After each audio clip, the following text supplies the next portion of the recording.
আসসালামু আলাইকুম ভিউয়ার্স, কেমন আছেন আপনারা সবাই? আশা করি সবাই ভালো আছেন, সুস্থ আছেন। ভিউয়ার্স, আমরা আজকে বহুভুজ চ্যাপ্টারটির 5 নম্বর ভিডিও নিয়ে এসেছি। এটি তৃতীয় পর্বের চতুর্থ অধ্যায়ের। তো ভিউয়ার্স, এই চ্যাপ্টারের সবচেয়ে গুরুত্বপূর্ণ অঙ্কটি করব, সমাধান করব। তো এখানে যে প্রশ্নটি আমরা দেখতে পাচ্ছি, একটি বর্গাকার ঘরের বাহুর দৈর্ঘ্য 50 মিটার, এর এক পাশে সুষম অষ্টভুজের এটা সন্নিহিত 3 বাহু থাকতে পারে বা সরাসরি 3 বাহু থাকতে পারে। মনে রাখবেন, সন্নিহিত 3 বাহু, যাই বলুক সন্নিহিত 3 বাহু, অর্থাৎ লাগোয়া 3 বাহু, একটার সাথে আরেকটা যুক্ত 3 বাহু আর কি, পরপর 3 বাহু এরকম। বুঝের 3 বাহুর আকৃতি তৈরি করলে এর ক্ষেত্রফল কত? 3 বাহুর আকৃতি তৈরি করলে, ঠিক 3 বাহুর আকৃতির বারান্দা তৈরি করলে, হয়তো এখানে বারান্দা থাকতে পারে, বা আকৃতি তৈরি করলে যেমনটা থাকবে। মোদ্দা কথা, এখানে একটা বর্গাকার ঘর থাকবে, ধরে নিলাম এটা বর্গাকার ঘর। ওকে, এর সামনে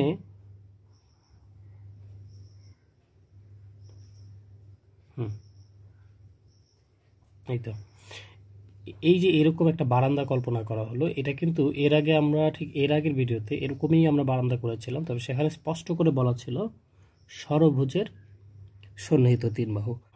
তো সেইখানে আমরা করেছিলাম কি, মানে আগের ভিডিওতে এইটা ছিল ষড়ভুজের বৃহত্তম কর্ণ, আর এইটার অর্ধেক আমরা এটা লিখছিলাম। এইখানে এটার মান 50 দিয়েছে, বাকিগুলো তাহলে অটোমেটিক্যালি 50 হবে, বাট আমার এগুলোর কোনো দরকার নাই, আননেসেসারি। তো এখন কথা হলো যে আমরা ষড়ভুজের ক্ষেত্রে তো এটার অর্ধেক এটা লিখেছিলাম, সেই থিওরিকে আমরা অষ্টভুজেও ব্যবহার করতে পারি? এটা তো যথেষ্ট যৌক্তিক না, কারণ আমরা যদি দুটো একটু তুলনা করি, তাহলে এটা আমরা ষড়ভুজ নিলাম। ষড়ভুজের ক্ষেত্রে আমরা দেখেছিলাম এই বৃহত্তর কর্ণ যদি এটা 50 হয়, তাহলে এটা হবে 25, অর্থাৎ অর্ধেক। কিন্তু অষ্টভুজের ক্ষেত্রে যদি আমরা সন্নিহিত 3 বাহু কল্পনা করি, আমি একটা অষ্টভুজ আঁকবো, যদি হাতে আঁকবো,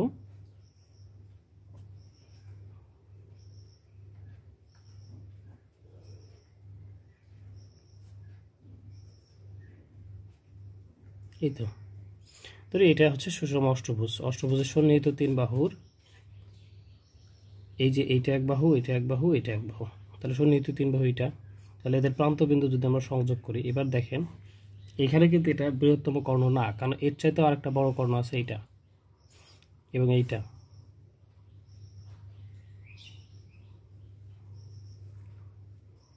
না, এটা বৃহত্তম না, বাট এইটা বৃহত্তম হবে, সবচেয়ে বড়।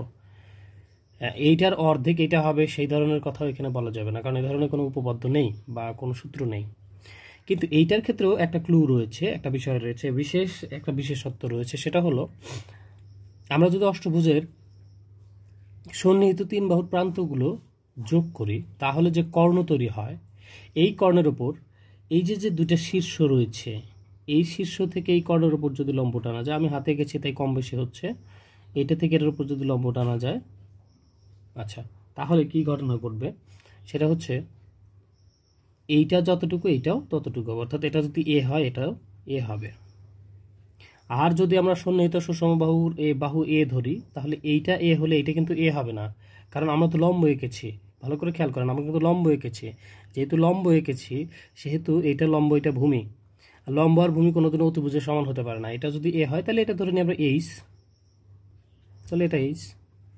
আমি বোঝানোর জন্য এটাকে এ ধরে এটাকে এ ধরেছিলাম, কিন্তু যদি আপনি এটাকে এ ধরেন আর এটাকেও আপনি এ লেখেন, তাহলে তো এটা একেবারেই অপরিপক্কতার কাজ হবে। কারণ আমরা জানি সমকোণী ত্রিভুজের অতিভুজ সবচেয়ে বড় বাহু হয়, লম্বভূমি এরা সমানও হতে পারে, ছোটও হতে পারে। তো এই ক্ষেত্রে মনে রাখতে হবে লম্ব আর ভূমি সমান হবে, যদিও আমি হাতে এঁকেছি তাই একটা ছোট একটা বড় হয়েছে।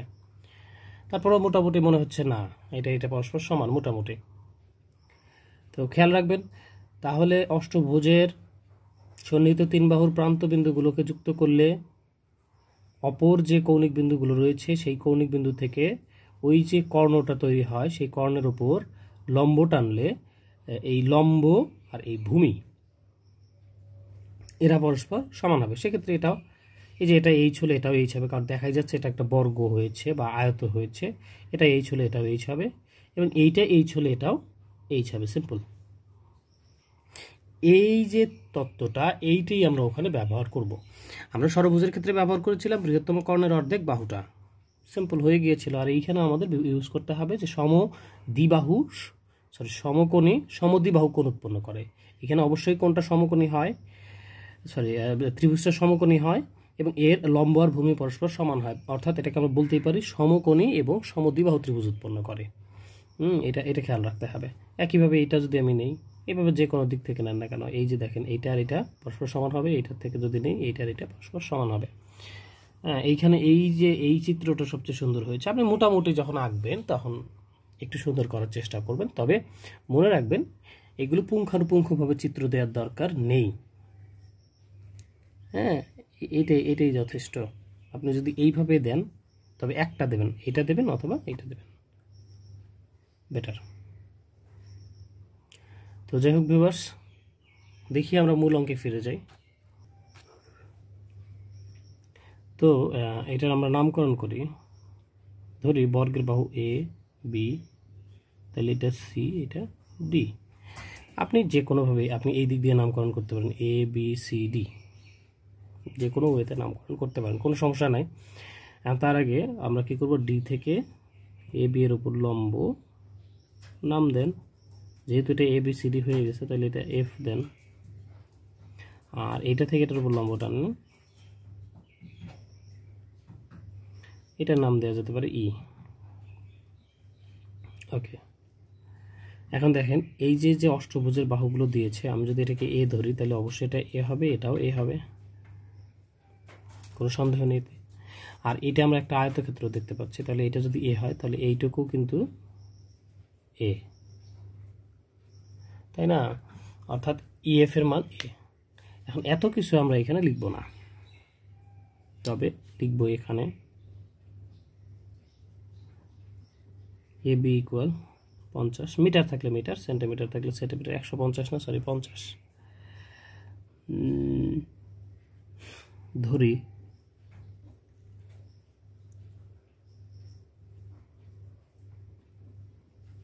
এডি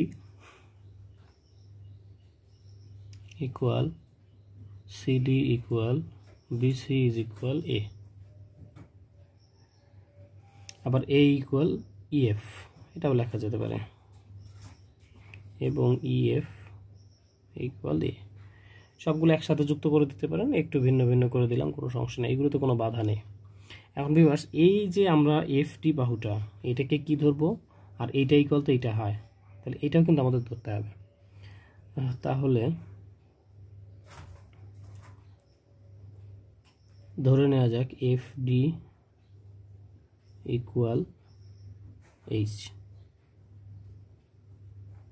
তাহলে এফ ডি ইকুয়াল এইচ হলে F equal H,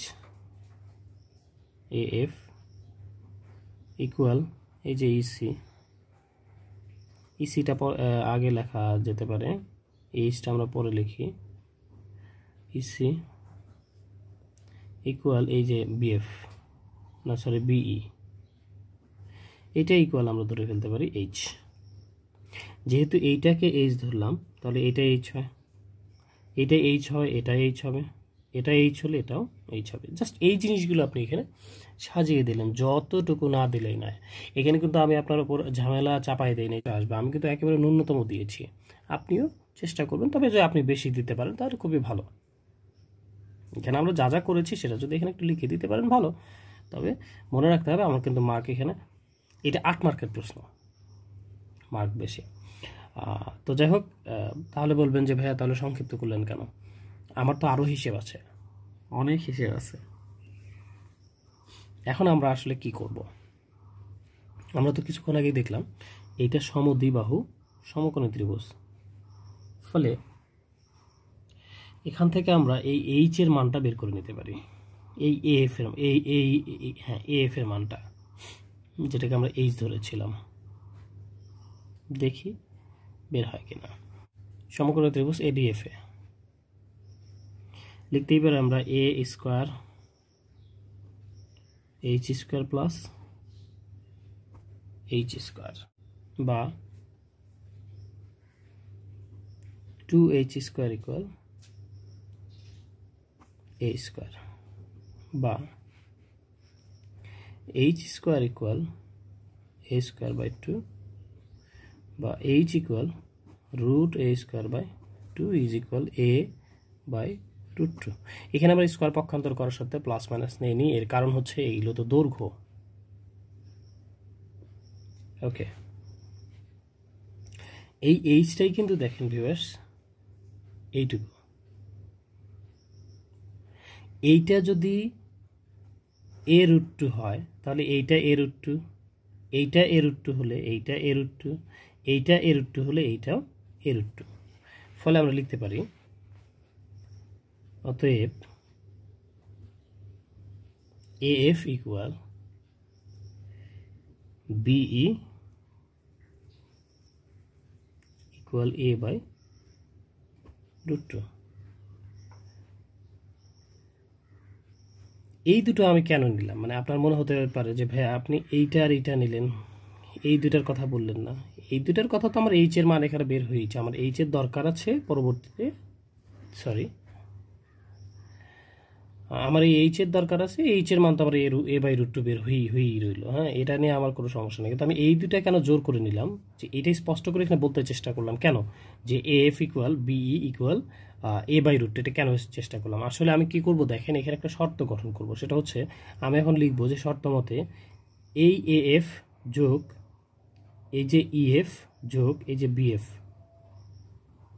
is equal লিখবো হলো 50, কারণ এই পুরো বাহুটার মান 50, আর এটা তো a, এটার মান আমার জানা আছে, আর এটা হচ্ছে a বাই রুট 2, এটাও a বাই রুট 2।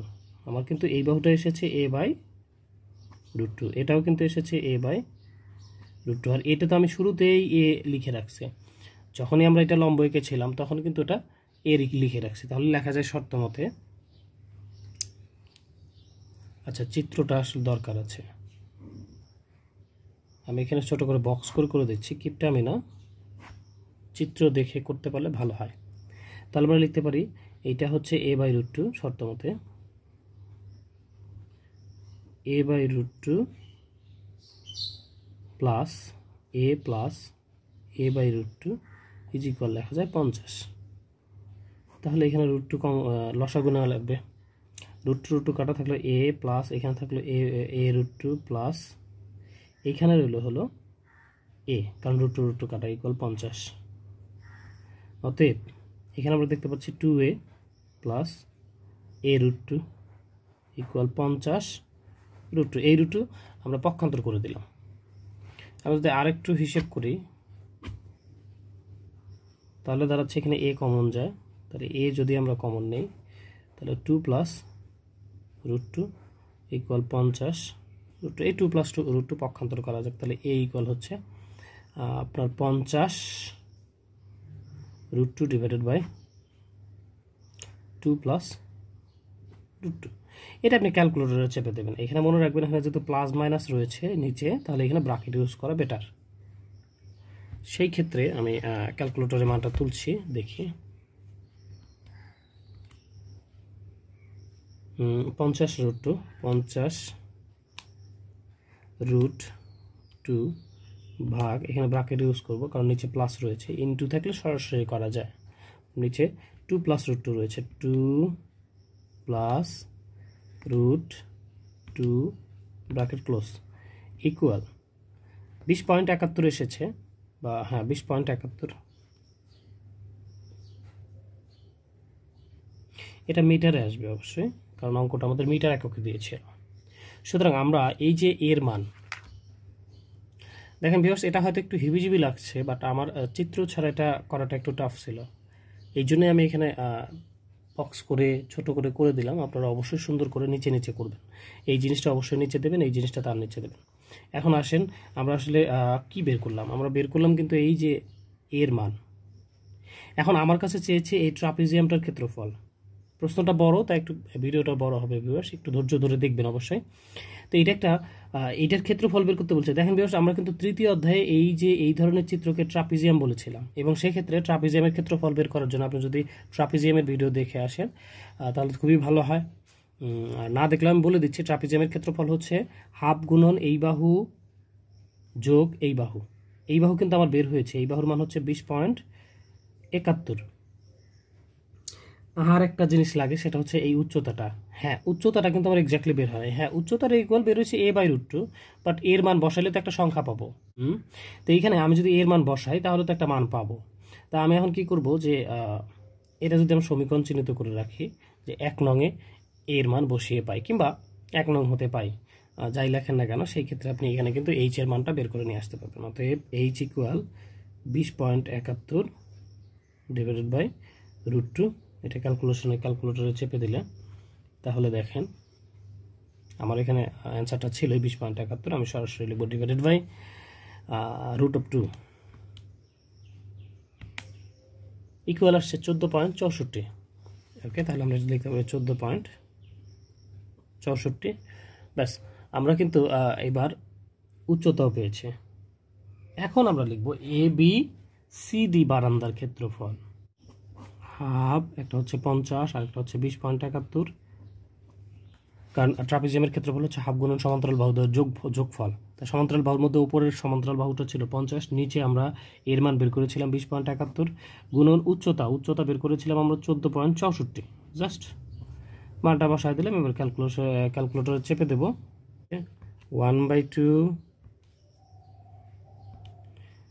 গুণন ব্র্যাকেট 50 প্লাস 20.71 ব্র্যাকেট ক্লোজ গুণন 14.64। ওকে, হ্যাঁ, 517.60। কারণ আমরা যদি এই 9 পর্যন্ত নেই তাহলে এটা 7 হওয়ায় এর সাথে 1 যোগ, তো 59 আছে, এটার 1 যোগ করলে 60 হবে। ফলে আমরা লিখতে পারি 517.63। যেহেতু এটা ক্ষেত্রফল, তাহলে এটা বর্গ মিটার। বাস, এটাই হচ্ছে আমাদের কাঙ্ক্ষিত অ্যান্সার। আশা করি করতে পারবে। আর দেখি ভিউয়ার্স এর সেম কোনো প্রশ্ন রয়েছে কিনা। তো ভিউয়ার্স, সেম এখানে আমরা একটা প্রশ্ন দেখতে পাচ্ছি, যেটি 2004 সালে এসেছিল। এখানে বলা হয়েছে একটি 40 মিটার বাহু বিশিষ্ট বর্গের ঘরের সম্মুখভাগে সুষম অষ্টভুজের, এই যে সন্নিহিত কথাটা লেখা আছে, সুষম অষ্টভুজের সন্নিহিত 3 বাহুর আকৃতির একটি বারান্দা তৈরি করা হলে বারান্দা সহ ঘরের ক্ষেত্রফল। ভিউয়ার্স খেয়াল করবেন, এখানে বারান্দার ক্ষেত্রফল নর্মালি আমরা আগের অঙ্কটার মতো তো বের করবই। হ্যাঁ, তার সাথে যেহেতু এখানে বর্গের বাহু দিয়েছে, ঘরটার একটা বাহু মানে ঘরটা বর্গাকৃতির, তাহলে ঘরেরও ক্ষেত্রফল কিন্তু আপনাকে এই যে বের করতে হবে। এটা কেমনে? 40 স্কোয়ার। আর এই সম্মুখভাগের ক্ষেত্রফল তো আমরা হিসেব করে বের করব। পরে এই 40 স্কোয়ারের যে মানটা আসবে, বা 1600 হতে পারে মনে হয়, হ্যাঁ 1600ই হবে। আর এটার ক্ষেত্রফল চলে আসবে 300 সামথিং, 331.16 আসবে। পরবর্তীতে আমরা এই দুটো যোগ করে দেবো, ব্যাস চলে আসবে 1931.16। এটা কিন্তু একটু ভিন্ন করে দিয়েছে, কারণ এটা বারান্দা সহ, বারান্দা তো চেয়েছে, ঘরের ক্ষেত্রফলও চেয়েছে। আগেরটাতে কিন্তু ঘরের ক্ষেত্রফল চায়নি, শুধুমাত্র বারান্দার ক্ষেত্রফল চেয়েছিল। তো সেক্ষেত্রে একটু করে নেবেন, আপনি প্রথমে এই বারান্দাটার ক্ষেত্রফল বের করে নেবেন, কিংবা এই ঘরের ক্ষেত্রফল আগে বের করে রাখবেন, পরে বারান্দার ক্ষেত্রফল নর্মালি আমরা আগের অঙ্কটার মতো যেটা করলাম সেটার মতো হুবহু করে দেবেন, দেখবেন দুটো যোগ করলে অ্যান্সারটা চলে আসবে ইনশাআল্লাহ। আপনার অ্যান্সার আসলো কিনা সেটা অবশ্যই আমাকে জানাবেন। আমরা সেম দেখে আরো দু একটা প্রশ্ন রয়েছে কিনা।